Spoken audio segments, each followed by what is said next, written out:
तो आप बताते, अब हम लोग को समझ में आ गया कि हेल्दी किसे कहते हैं। क्या आप बताइए बच्चों, तुम लोग को हेल्दी बनना है? अरे हेल्दी बनना है? अरे बिल्कुल बनना है। क्या करना पड़ेगा? क्या करना पड़ेगा? आपको कुछ आइडिया बताते हैं कि जिसको अपना करके तुम हेल्दी बन सकते हो। बिल्कुल याद रखना, देख लीजिए कि कंडीशन आपको लिखा देते हैं।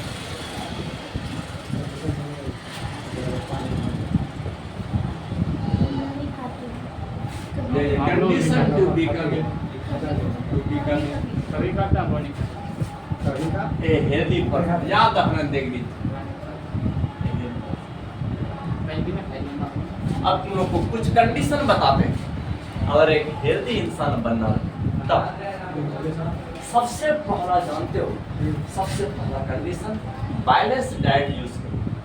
बैलेंस डाइट सबसे पहला याद रखना, यूज बैलेंस डाइट। बोलोगे सर बैलेंस डाइट क्या? बैलेंस डाइट क्या जानते हो कि तुम जब खाना खाइए तो अपने दिमाग में एक शिक्षित इंसान होने के नाते तुम समझिए, हम कार्बोहाइड्रेट का यूज कर रहे हैं, प्रोटीन का यूज कर रहे हैं, फैट का यूज कर रहे हैं, आपका मिनरल का यूज, विटामिन का यूज अपने अंदर में टटोल के देखिए। समय में जिस चीज का यूज नहीं कर रहे हो उस पर ध्यान दो, उसको यूज करो, नहीं तो तुम बीमार हो जाओगे। अगर आपके बॉडी में किसी भी मिनरल का कमी नहीं है तो तुम वैसे भोजन को कर रहे हो जिससे तुमको टोटल मिनरल आ रहा है, कार्बोहाइड्रेट आ रहा है, प्रोटीन आ रहा है, फैट आ रहा है, कि किसी भी चीज की कमी नहीं है, तो उस फूड को कहते हैं बैलेंस डाइट। क्या कहते हैं? Balance diet.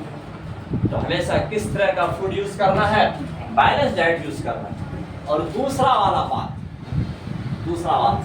याद रखना, पर्सनल हाइजीन। तो पर्सनल हाइजीन बोलोगे सर ये समझे नहीं, पर्सनल हाइजीन क्या है? अपने आप को साफ सुथरा रखना। तो समझ एक हेल्दी इंसान होने का पहचान। तुम अपने आप को गंदा रखोगे, हमेशा मैला कुचैला कपड़ा में रखोगे, उस मैल के साथ बैक्टीरिया, फंजाई, ये लोग तुम्हारे बॉडी को प्रभावित कर देंगे। जब भी पढ़ने बैठिए तो कुछ साफ सुथरा कपड़ा पहनिए, हमेशा साफ कपड़ा पहनने की कोशिश करिए। नहाइए डेली, क्या नहाने की आदत डालो, क्योंकि बहुत सारे बैक्टीरिया होता है कि दिन भर में हमारे बॉडी में बैठ करके भीड़ लग जाती है। हाँ, आप नहाने के टाइम में जैसे साबुन यहाँ पर हमारे यहाँ अवेलेबल होता है, आपका डिटोल वाला साबुन, आपका बहुत सारा साबुन होता है कि जिसको जैसे अपने बदन में रबिंग करते हो तो जितना भी इस चमड़ी के ऊपर बैक्टीरिया लोग बैठा हुआ है सब मर जाते हैं। हाँ, तो वो भी बहुत अच्छा है साबुन है, आप देखते हमारे लोकल में अवेलेबल है रे। तो ऐसे साबुन का यूज करो, शैम्पू का यूज करो, अपने बॉडी में यूज करो। इससे क्या होगा, जितना भी बैक्टीरिया लोग बैठा हुआ है वो सब मर जाए। पर्सनल हाइजीन, बहुत सारे बच्चे को देखो इधर नाक बह रहा है, कान बह रहा है, मुंह बह रहा है, 2-3 दिन से क्या कहते मुंह भी नहीं साफ किया है, पूरा गंदा लग रहा है। अरे वो तो वैसे ही बीमार हो जाएगा। समझ, इसीलिए कहा कि पर्सनल हाइजीन होना बहुत जरूरी, बिल्कुल याद रखना। और तीसरा कंडीशन बताते हैं, देखिए रेगुलर एक्सरसाइज। रेगुलर एक्सरसाइज होना जरूरी, एक्सरसाइज करना जरूरी। आप एक्सरसाइज कीजिए 1 2 3 4 इस तरह का एक्सरसाइज करो। इससे क्या होगा कि आपका बॉडी का ये जोड़ जाम नहीं होगा, क्रैम्प नहीं आएगा, थकावट नहीं होगा। आप जिस फूड का यूज करते हो उसके एक्सरसाइज के द्वारा यूटिलाइज करो। बहुत सारे बच्चे क्या होते हैं, भरपेट 2-3 प्लेट खा लिया और जाकर बेड पर पड़ गए। तो ऐसे करोगे, अरे वो क्या कहते हैं, कहाँ जाके स्टोर हो जाएगा, कहाँ जाम हो जाएगा, समझ लो तुम हेल्दी नहीं रह सकते।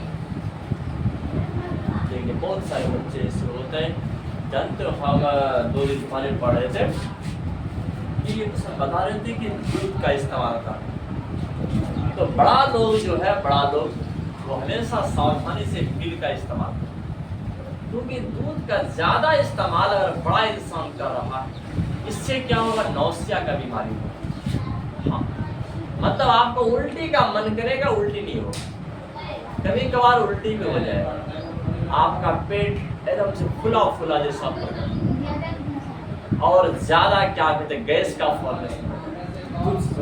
हाँ हाँ सर हो सकता तो है। इस बीमारी को जानते हो, इसको कहते हैं इंटॉलरेंस, क्या कहते हो लैक्टिक इंटॉलरेंस बीमारी कहा जाता है। बच्चे के लिए तो फायदा है ना बच्चे के लिए फायदा है। अगर आपके बॉडी में ऐसा सिम्टम नजर आ रहा है, आप जाके पहले ट्रीटमेंट कराइए, और ट्रीटमेंट कराने के बाद फिर तुम दूध का यूज कर सकते हो। लेकिन कंप्लीट डाइजेशन हम लोग के बॉडी में दूध का नहीं होता, बच्चे की बॉडी में कंप्लीट डाइजेशन। हाँ तो ये सब तो एक जनरल यूज कर सकते हो। ऐसे सोचोगे 1 लीटर 2 लीटर ऐसे नहीं, ऐसे नहीं, इससे बीमार हो जाओगे। समझ रहे हैं बात? आप देख लीजिए, तो रेगुलर एक्सरसाइज होना जरूरी, और पहला वाला क्या होता है यूज बैलेंस डाइट का यूज करना, और दूसरा होता है पर्सनल हाइजीन होना जरूरी। सर वो वाला कैसे पता चलेगा? वो वाला फर्स्ट वाला बैलेंस डाइट, देखिए बैलेंस डाइट समझना है कि जैसे हम लोग भोजन करते हैं, कार्बोहाइड्रेट तो चावल का यूज करो, आप प्रोटीन के जगह पर यूज करो, हमेशा दाल यूज करो, दाल यूज कीजिए मैक्सिमम टाइम में। सर ऐसा कोई खाना है जिसमें सब कुछ एक साथ होता है? हाँ ऐसे कंप्लीट फूड, हमारे दूध को कंप्लीट फूड कहा जाता है। हमको तो पसंद नहीं है, तो वो कैसे? नहीं वो पसंद ना पसंद ऐसे तो ये जीव का गलती है बच्चों, हमको ये नहीं पसंद है वो तो तुमको बीमार कर देगा। पीते भी तो नहीं कर नहीं नहीं ऐसा बात नहीं है। देखिए कि इसको कंप्लीट फूड, जैसे तुम देख रहे हो कि पका हुआ पपीता में कंप्लीट विटामिन होता है, उसका यूज करो। हाँ करेले का जूस। हाँ तो क्या कहता है पालक साग जिसमें आयरन रिच होता है उसका यूज करो। आप सोयाबीन, आपका प्रोटीन रिच यूज करो, मछली यूज करो, जो ऐसा चीज है आप मांस यूज करो, ऐसे यूज करो, शाकाहारी भी हो मांसाहारी भी हो, तो अपना भोजन को कंप्लीट कर सकते, समझना बात। और अब यह पर्सनल, यहाँ पर जो हम लिखे पर्सनल हाइजीन कि अपने आप को साफ सुथरा रखना है, साथ में अपने अड़ोस पड़ोस को भी साफ सुथरा रखना है। पब्लिक प्लेस पर हम लोग कभी ध्यान नहीं देते, अरे रोड पर ही ना कूड़ा कचरा है, हमारे घर में तो नहीं है। अरे क्या आपके बगल के गली का कूड़ा कचरा कभी हमारे गवर्नमेंट ऑफ इंडिया को काटने गया? नहीं, तुम्हारे घर में घुसता, क्यों नहीं ध्यान दे रहे?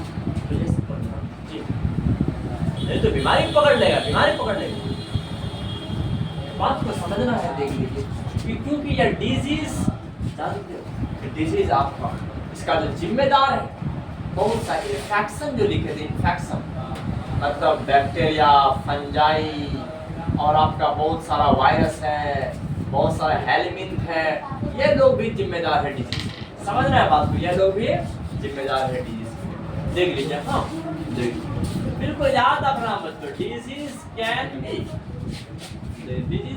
बी काउज्ड बाय किसके द्वारा? देख लीजिए बैक्टीरिया के द्वारा भी हो सकता है, बैक्टीरिया के द्वारा भी। याद रखना है फंजाई के द्वारा भी आपको डिजीज हो सकता है, जैसे वायरस के द्वारा भी हो सकता है, आपको प्रोटोजोआ के द्वारा भी हो सकता है।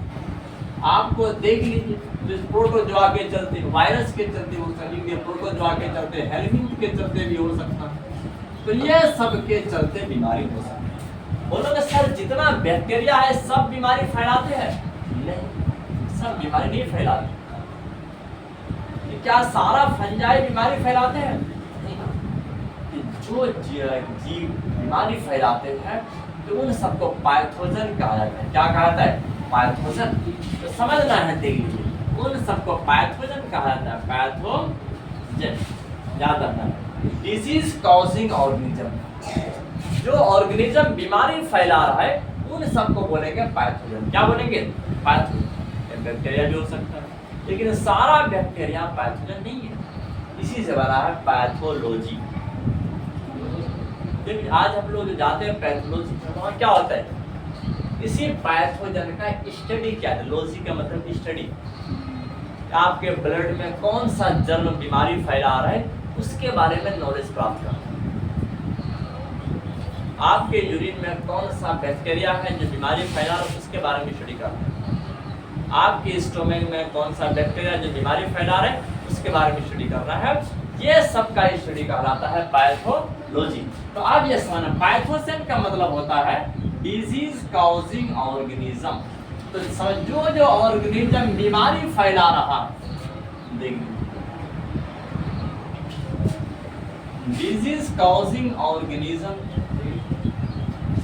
Is called pathogen. देखिए समझ रहे उसको क्या कहते हैं, पैथोजन कहते हैं। अब ये जो डिजीज जो होता है, ये डिजीज दो वैरायटी का, कितना वैरायटी का, दो वैरायटी होता है। कुछ डिजीज होता है एक इंसान से दूसरे इंसान में आसानी से ट्रांसमिट हो सकता है, आसानी से जा सकता है।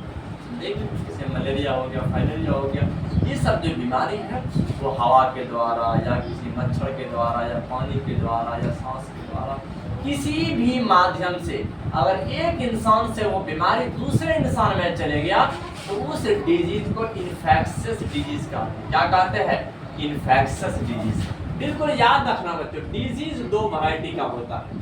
डिजीज कितना वैरायटी का, दो वैरायटी का। एक तो वो बीमारी जो एक इंसान से दूसरे इंसान में चले जाए उसे इन्फेक्शियस डिजीज कहते हैं, उसे इन्फेक्शियस डिजीज कहते हैं।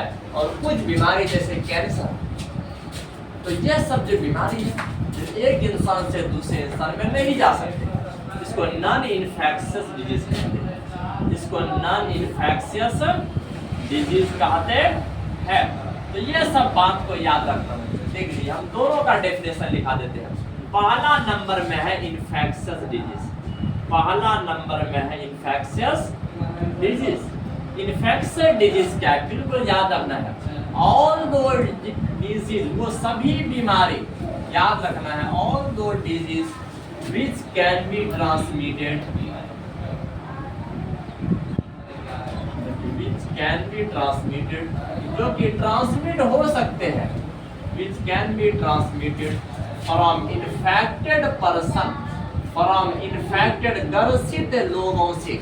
समझना है बात को, फ्रॉम इन्फेक्टेड पर्सन से हेल्दी पर्सन में, फ्रॉम इन्फेक्टेड पर्सन से हेल्दी पर्सन में एक स्वस्थ इंसान में बीमारी फैल सकते हैं, ट्रांसमिट हो सकते हैं। इन सब बीमारी को क्या कहते हैं, देख लीजिए, आर कॉल्ड। तो इन सब बीमारी को क्या कहते हैं, बोल दीजिए, इन्फेक्शियस डिजीज। इन सब को कहते हैं इन्फेक्शियस डिजीज, याद रखना है। इन सब बीमारी को कहते हैं इन्फेक्शियस डिजीज। आज देख लीजिए दुनिया का सबसे दर्दनाक बीमारी इन्फेक्शियस डिजीज, जैसे ये हमारा एड्स, समझ ऐसे इन्फेक्शियस डिजीज जो इंसान के बॉडी फ्लूइड से दूसरे इंसान में जाकर फैलता है। और दूसरा होता है नॉन इन्फेक्शियस डिजीज। दूसरा क्या होता है, नॉन इन्फेक्शियस डिजीज। दूसरा होता है नॉन इन्फेक्शियस डिजीज। बिल्कुल याद रखना बच्चों, जो बीमारी एक इंसान से दूसरे इंसान में ना फैले। देखिए जो सिगरेट पिएगा क्या करते हैं, कैंसर उसी को पकड़ेगा। हाँ, तो उसके साथ में घूमने वाले को नहीं पकड़ेगा, उसके साथ में गोलगप्पा खाने वाले को नहीं पकड़ेगा। तो यह सब कौन सा बीमारी है, नॉन इन्फेक्शियस। मतलब ये जो सब जो कैंसर जो होता है, ये तो तुम जिंदगी में क्या एक्टिविटी कर रहा तो उस पर डिपेंड है। हाँ, उससे होता है लंग कैंसर होता है, तो लंग कैंसर होता है, और बहुत सा थ्रोट कैंसर होता है, ये सब क्या कहते हैं, गाल वाला कैंसर, ये सब होता है रे। सब देखा रे, फोटो देखा रे, फोटो रे। हाँ, तो एकदम से पूरा खत्म हो जाता है। तो ये जो कैंसर बीमारी है, मैं इससे नहीं सोचना कि दूसरा इंसान से आया होगा, ऐसा बात नहीं। उससे पूछना तुम क्या कर रहे थे जिंदगी में, दूसरे इंसान से नहीं फैलती। हाँ, क्योंकि समझना ये सब कौन सा बीमारी है, देख लीजिए, क्योंकि ये सब कौन सा बीमारी है, नॉन इन्फेक्शियस डिजीज है।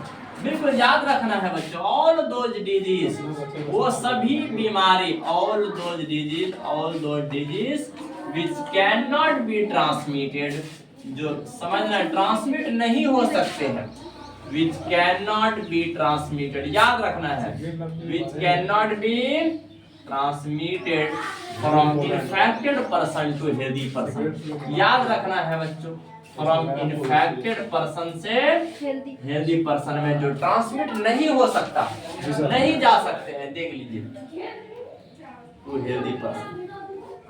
देखिए अगर ये स्वस्थ इंसान में नहीं जा सकते हैं, देखिए are called non infectious disease.